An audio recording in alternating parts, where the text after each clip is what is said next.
10. 자폐성 장애 및 정서행동 장애 교육행동 지원. 이번 시간에는 교육 지원, 행동 지원에 대해 학습하겠습니다. 1. 교육 지원. 의사소통은 음성으로 어휘를 표현하거나 손, 그림, 사진을 활용한 수용 언어 및 표현 언어를 모두 포함합니다. 따라서 의사소통 지원은 자녀의 몸짓, 표정, 발성 등으로 다양한 의사소통 기술을 구사할 수 있도록 도움을 주는 것입니다. 의사소통 능력을 향상시키기 위해서 어떤 상황에서 어떤 방법을 사용하였는지를 먼저 파악하면 도움이 됩니다.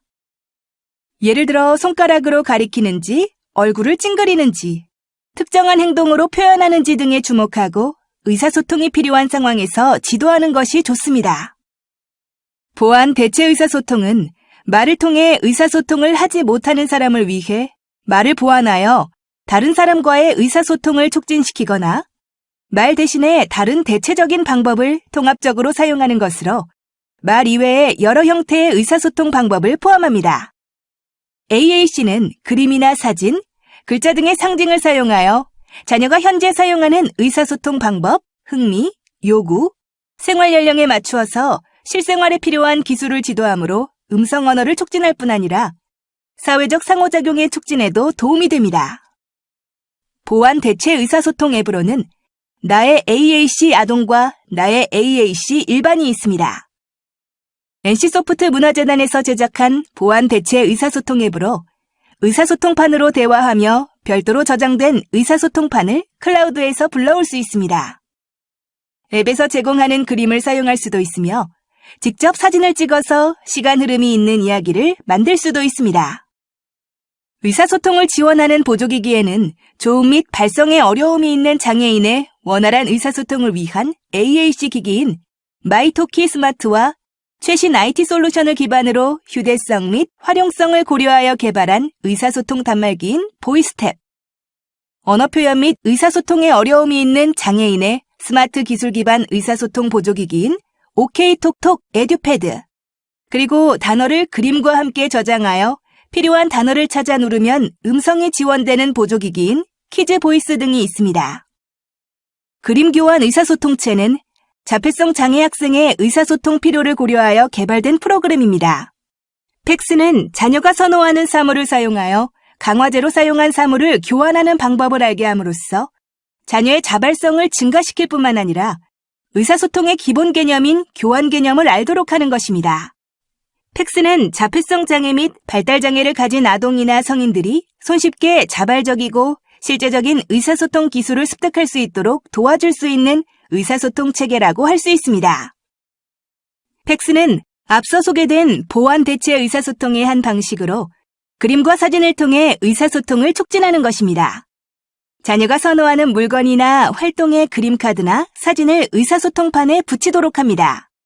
보호자는 그 그림을 보고 자녀의 요구를 들어주는 방식입니다. 따라서 의사소통판에 붙이는 그림이나 사진은 자녀에 따라 매우 다양하게 달라질 수 있습니다. 팩스의 과정을 살펴보면 1단계는 물리적 교환의 단계입니다. 앞에 놓인 그림카드를 보호자에게 건네주고 좋아하는 선호물과 교환합니다. 그림과 선호물의 교환 개념을 가르치기 위해 자녀의 뒤에서 동작을 도와주는 촉진자가 필요하며 말을 사용하지 않고 정확한 카드를 고르면 즉시 선호물과 교환해줍니다. 2단계는 일반화 단계로 그림 카드를 가진 자녀와 선호물을 가진 보호자가 점점 거리를 두고 앉아 1단계에서 배운 교환을 지속합니다. 말을 사용하지 않고 정확한 카드를 고르면 즉시 선호물과 교환해줍니다. 3단계는 그림카드 변별의 단계로 2개 이상의 그림카드 중 자녀가 좋아하는 카드를 고르는 연습을 합니다. 선호물의 그림카드와 비선호물의 그림카드 중 선호물의 그림카드를 고르는 연습부터 시작하며 변별해야 하는 그림카드의 수를 점차 늘려갑니다. 4단계에서는 문장띠 교환의 단계로 문장띠에 선호물 카드와 주세요 카드를 붙여서 교환합니다. 문장띠를 교환할 때 언어적 칭찬과 함께 문장띠를 돌려주고 그 문장을 읽어줍니다. 5단계는 요구하기 단계입니다. 보호자가 뭐 필요해? 라고 물으면 팩스 사용을 유도합니다. 자녀는 그림 카드를 이어 붙여서 선호물 주세요라는 문장띠를 완성하고 이후 문장띠와 선호물을 교환합니다. 6단계는 언급하기 단계로 보호자가 뭐가 보이니? 뭐가 들리니? 라고 물으며 팩스 사용을 유도하면 자녀는 그림 카드를 이어 붙여서 보여요, 들려요 라는 문장띠를 완성합니다. 사회적 기술은 사회생활의 기본 원칙이며 공동체 생활에 있어서 가장 기본적인 생활 방식입니다. 사회적 기술 지도를 위해서는 실제 일상 속에서 문제를 해결하고 어떤 상황이 발생했을 때 스스로 대처하는 능력을 키울 수 있도록 하는 것이 좋습니다.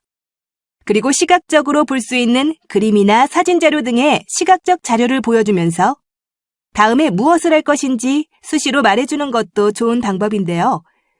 사회적 기술 지도를 위해 특히 중요한 것은 모든 주변인이 자녀에게 일관된 태도와 방법을 유지해야 한다는 것입니다. 일관적인 태도를 보이지 않았을 경우 여러 사람이 여러 가지 방법으로 지도하는 상황을 접하게 되는 자녀는 혼란스러울 수도 있습니다. 정보 미리 주기는 갑작스러운 일과표의 변화와 새로운 환경에 적응해 어려움을 느끼는 자녀에게 앞으로의 일정이나 정보를 미리 제공하는 방법입니다. 자녀가 앞으로의 일정을 예상하고 마음의 준비를 함으로써 불안과 긴장으로 인한 부적절한 행동이 표현되지 않도록 예방할 수 있는 효과적인 방법입니다. 정보 미리 주기에 대한 단서는 언어 사용 외에도 사진이나 그림을 활용하기도 합니다. 예를 들어 오늘 해야 하는 활동에 대한 구체물, 사진, 스케줄표 등을 자녀에게 미리 보여주면서 활동에 대해 미리 설명해주면 자녀가 마음의 준비를 할 수 있다는 장점이 있습니다. 다른 방법은 자녀가 특별한 관심을 보이는 동물, 인물, 캐릭터 등의 그림과 함께 간략한 행동 수행을 적은 작은 카드를 활용할 수도 있습니다.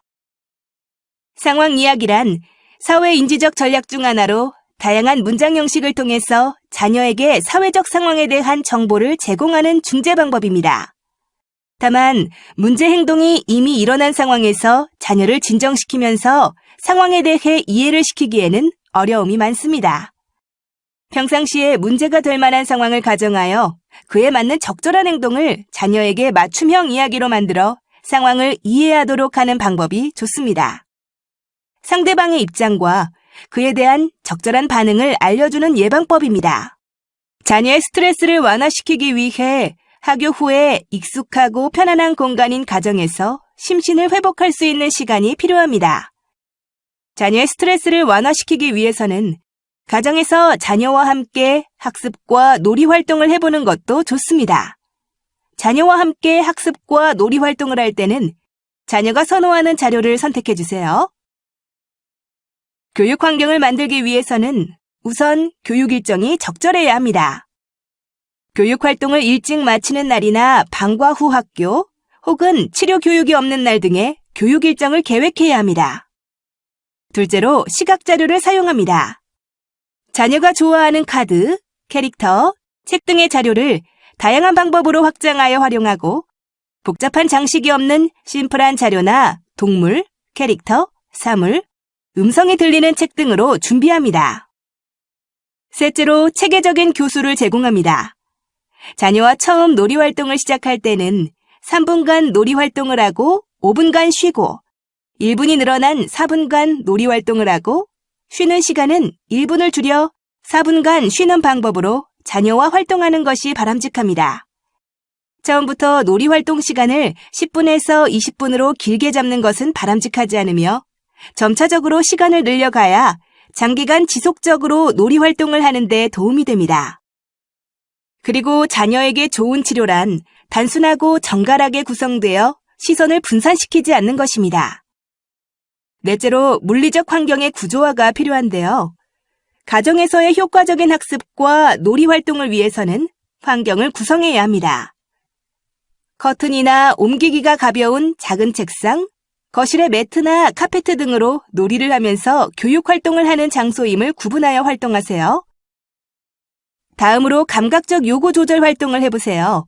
오감놀이 형태의 촉각을 사용하는 놀이 활동을 적극 권장하는데 자녀와 함께 신문지를 찢고 구겨서 밀가루 풀로 신문지를 적신 후에 손으로 주무르기를 하면 오이 모양, 고구마 모양, 고추 모양, 공 모양, 연필 모양 등을 만들 수 있습니다. 이렇게 신문지로 만든 모양의 풀을 말린 후 색깔 한지를 붙이면 야채와 채소, 사물의 형태가 만들어지는데요. 신문지가 여러 모양으로 변하는 과정은 자녀의 시각이 넓어지는 효과와 함께 감각적 요구를 촉진시키는 활동이 됩니다. 그리고 마지막으로 참여를 촉진시키세요. 이는 자녀에게 참여를 적극 권장하라라는 의미도 포함하지만 때로는 자녀가 참여를 하도록 모델링, 기다려주기가 내포되어 있기도 합니다. 가정에서 활용할 수 있는 교육 방법으로는 개별 시도 교수가 있습니다. 이는 행동주의나 응용행동 분석을 기반으로 한 교수 전략으로 특정 행동을 습득시키거나 행동 문제를 감소시키기 위해서 목표 기술을 작은 하위 기술로 나누어 각각의 하위 기술에 대한 반복적인 연습을 통하여 가르치는 방법입니다.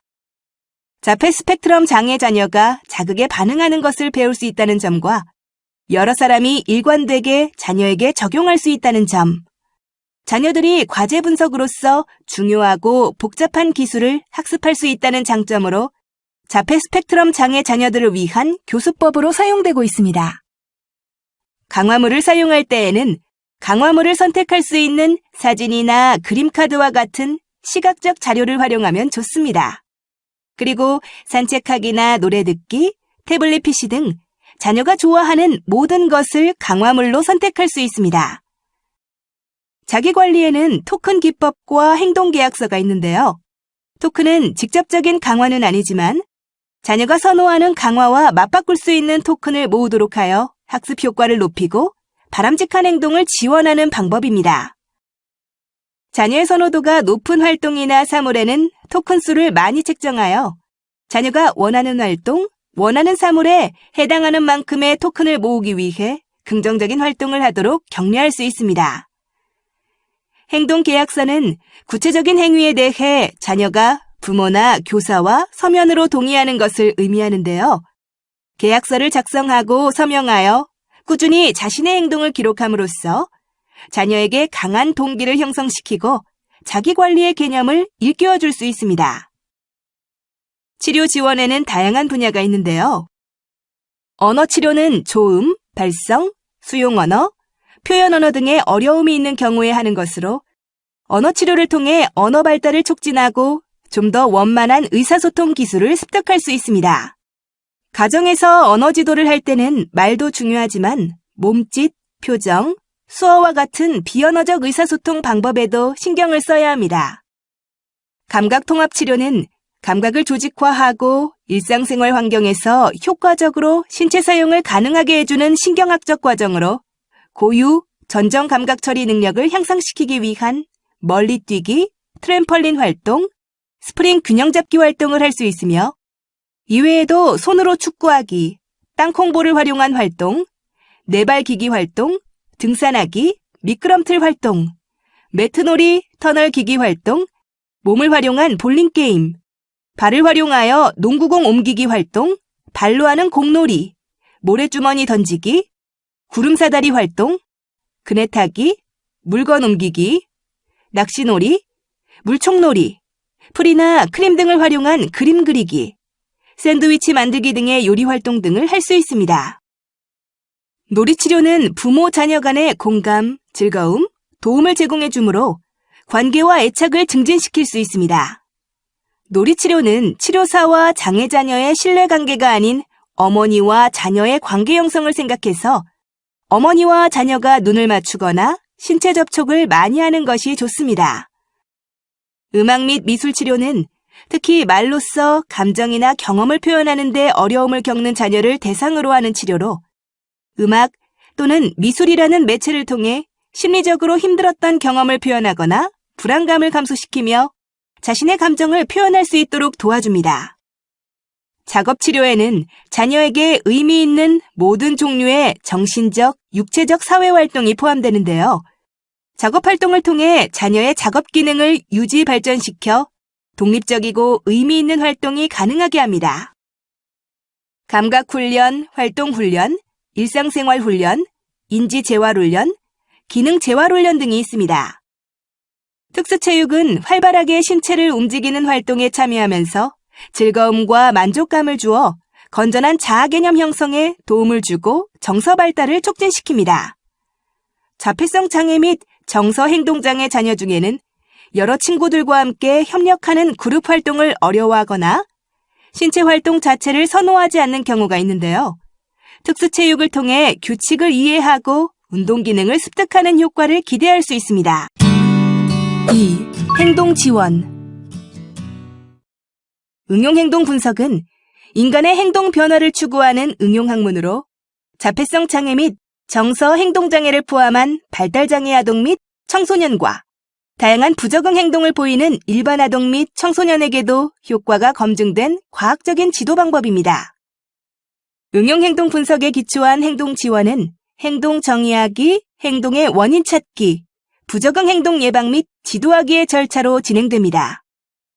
우선 행동 정의하기는 부모님이 자녀의 부적응 행동을 지도하고자 부적응 행동의 우선순위를 정하여 먼저 지도할 부적응 행동을 정하는 단계입니다. 신체적으로 위협적이고 위험한 행동 등을 고려하여 파괴 행동, 방해 행동, 분산 행동 순으로 부적응 행동의 우선순위를 정하세요. 행동 정의하기는 목표 행동에 대해 구체적으로 정의를 내리는 것으로 객관적이고 관찰 가능한 행동으로 표현해야 하며 분명한 용어로 표현해야 합니다. 또 부모가 관찰하는 행동에 포함되는 행동과 포함되지 않는 행동에 대한 기준도 정해야 하죠. 예를 들어 위험한 행동을 객관적이고 관찰 가능한 행동으로 표현하려면 높은 가구 위에서 뛰어내리는 행동이라고 해야 합니다. 다음은 행동의 원인 찾기입니다. 우선 기능평가를 해야 하는데요. 응용행동 분석에서 말하는 기능평가는 자녀가 왜 부적응 행동을 하는지에 대한 의도를 파악하는 방법입니다. 일반적으로 자녀가 보이는 부적응 행동의 원인에는 요구, 관심, 과제 회피, 자기 자극, 신체적 상태 등이 있습니다. 간접평가 방법으로는 간단한 검사나 질문지로 평가하는 방법이 있으며 직접 관찰 방법으로는 ABC 관찰 기록이 있습니다. ABC 관찰 기록은 일상생활에서 자녀의 부적응 행동이 일어나기 전과 후의 상황을 관찰하고 기록하여 행동의 원인을 찾는 방법으로 ABC 관찰 기록지를 작성하고 작성한 관찰 기록을 바탕으로 행동의 원인을 찾습니다. ABC 관찰 기록지를 작성할 때에는 우선순위가 높은 부적응 행동을 목표 행동으로 기록하고 ABC 관찰 기록지는 잘 보이는 장소에 붙여둡니다. 자녀를 관찰하는 모든 사람들이 목표 행동이 발생할 때마다 기록하여 매일 정기적으로 관찰 기록지를 보며 부적응 행동의 원인을 파악합니다. 기능평가 용도로 개발된 설문지 중에서 행동 특성에 대한 설문지가 많이 사용됩니다. QABF는 총 25개의 문항으로 구성된 설문지로 간단하게 부적응 행동의 원인을 파악할 수 있습니다. 부적응 행동의 원인을 5가지의 유형으로 나누어 분석하며 점수가 높은 유형일수록 부적응 행동의 원인일 가능성이 크다고 할 수 있습니다. 행동 특성에 대한 설문지는 다음의 순서로 작성하는데요. 대상 행동 선정은 자녀의 부적응 행동 중 행동의 원인을 파악하고 싶은 행동을 대상 행동에 구체적으로 기록합니다. 다음으로 설문지를 작성하는데 각 문항을 읽고 평가 부분에 해당하는 곳에 체크 표시를 합니다. 그리고 나서 QABF 점수표를 작성합니다. QABF 점수표에 2번에서 작성한 설문지의 점수를 1번부터 25번까지 기록하고 QABF 점수표의 합계를 계산합니다. 마지막으로 QABF 점수표의 합계를 계산하여 점수가 가장 높은 항목의 원인을 확인합니다. 예시에서는 부적응 행동의 원인을 과제 회피 및 요구로 파악할 수 있습니다. 기능평가로 자녀의 부적응 행동의 원인을 파악했다면 이러이러한 상황에서 자녀는 이렇게 행동할 것이라고 자녀의 행동을 예측할 수 있습니다. 이렇게 자녀의 행동을 예측한 문장을 기반으로 하여 자녀의 행동을 예측하여 대체 행동을 지도할 수 있습니다. 행동 예측을 통한 대체 행동 지도 방법을 예시를 통해 살펴보겠습니다. 철수는 외출했다 들어오면 손을 먼저 씻으라는 엄마의 말을 듣고 소리를 지르며 화를 냅니다. 이는 바로 부적응 행동이죠. 철수는 혼자서 손을 씻는 것을 회피하고자 소리를 지르며 화를 냈고 엄마는 철수의 손을 물티슈로 닦아주었습니다. 여기에서 원인이 파악됩니다.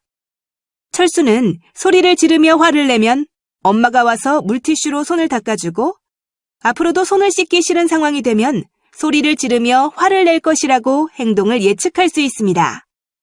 따라서 손을 씻어야 하는 상황에서 소리를 지르며 화를 내지 않고 엄마에게 도와달라고 표현하도록 대체 행동을 지도합니다.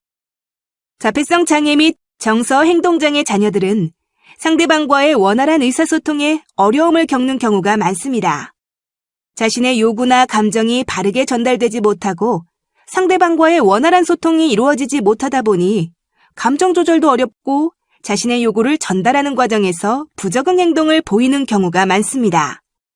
따라서 자녀의 부적응 행동 예방을 위해서는 교사의 전문적인 중재와 더불어 가족 구성들의 체계적이고 일관성 있는 개입이 필요합니다. 부적응 행동을 중재하는 방법에는 행동을 유발하는 선행사건과 후속 결과를 조정함으로써 부적응 행동을 예방하는 방법이 있습니다. 참고로 선행사건과 반응, 후속 결과는 다음과 같이 구분해 볼 수 있습니다. 선행사건 중재 방법은 부적응 행동의 원인이 될 수 있는 선행사건을 수정하거나 제거하여 부적응 행동을 유발하지 못하도록 환경을 재구성하는 것으로 요구되는 규칙과 절차 지도하기, 명확하고 구체적인 지시 제공하기, 물리적 환경 수정하기 등의 방법이 있습니다. 예를 들어 장난감 코너를 지나가면서 장난감을 보자 장난감을 사달라고 떼를 쓰며 조르고 결국 엄마에게 혼이 나는 상황을 중재하면 장난감 코너를 지나지 않고 다른 길로 돌아가는 것으로 선행사건을 제거할 수 있습니다. 그러면 부적응 행동도 없게 되고 후속 결과도 변하게 됩니다. 후속 결과 중재는 후속 결과를 중재하여 부적응 행동을 지도하는 방법으로 바람직한 대체 행동을 강화하여 행동을 증가시키는 방법과 벌을 사용하여 부적응 행동을 감소시키는 방법이 있습니다. 대체 행동을 강화하는 방법은 부적응 행동과 동등한 의도를 가진 바람직한 행동을 찾아서 지도함으로써 행동을 증가시키는 방법이며 벌을 사용하여 행동을 감소시키는 방법은 특정한 행동이 발생할 때 일정량의 강화제를 제거하는 방법과 미리 정해진 시간 동안 강화물에 대한 접근을 차단하는 타임아웃의 방법이 있습니다. 대체 행동 강화의 예를 살펴보면 엄마가 손을 씻으라고 하자 울면서 소리를 지르고 결국 엄마에게 혼이 나고 손을 씻는 상황에서 대체 행동으로 중재한 후 엄마, 손 씻는 거 도와주세요 라고 말을 하고 혼나지 않는 상황으로 만들 수 있습니다. 부적응 행동을 줄이거나 없애기 위해서는 대상자의 주변에 있는 모든 사람들이 동일한 방식을 일관적으로 사용해야 합니다. 부적응 행동이 개선되기 위해서는 적어도 9주 이상의 노력이 필요하다는 것을 기억해야 하는데요. 부적응 행동이 심각하거나 오래된 경우에는 감소시키는 데 더 오랜 시간이 소요될 수 있습니다. 새로운 행동 지원 계획이 적용되거나 부적응 행동이 감소되기 전에 일시적으로 부적응 행동이 악화할 수 있으며 어린 자녀나 기능 수준이 낮은 자녀에게는 반응을 보다 일관적이며 즉각적으로 해주어야 합니다. 마지막으로 가장 중요한 것은 부모나 양육자 등 자녀를 직접 돌보는 사람들의 협조 없이는 부적응 행동의 감소가 불가능하다는 것입니다. 오늘 학습의 주요 내용을 정리해 보겠습니다. 보완 대체 의사소통은 말을 통해 의사소통을 하지 못하는 사람을 위해 말을 보완하여 다른 사람과의 의사소통을 촉진시키거나 말 대신에 다른 대체적인 방법을 통합적으로 사용하는 것입니다.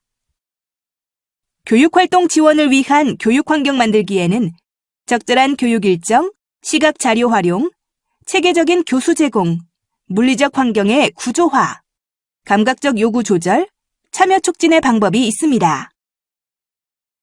부적응 행동은 행동을 유발하는 선행사건과 후속 결과를 조정함으로써 예방할 수 있습니다. 이러한 부적응 행동을 줄이거나 없애기 위해서는 대상자의 주변에 있는 모든 사람들이 동일한 방식을 일관적으로 사용하고 특히 어린 자녀나 기능 수준이 낮은 자녀에게는 반응을 보다 일관적이며 즉각적으로 해주어야 합니다. 이것으로 학습을 마치겠습니다. 여러분 수고하셨습니다.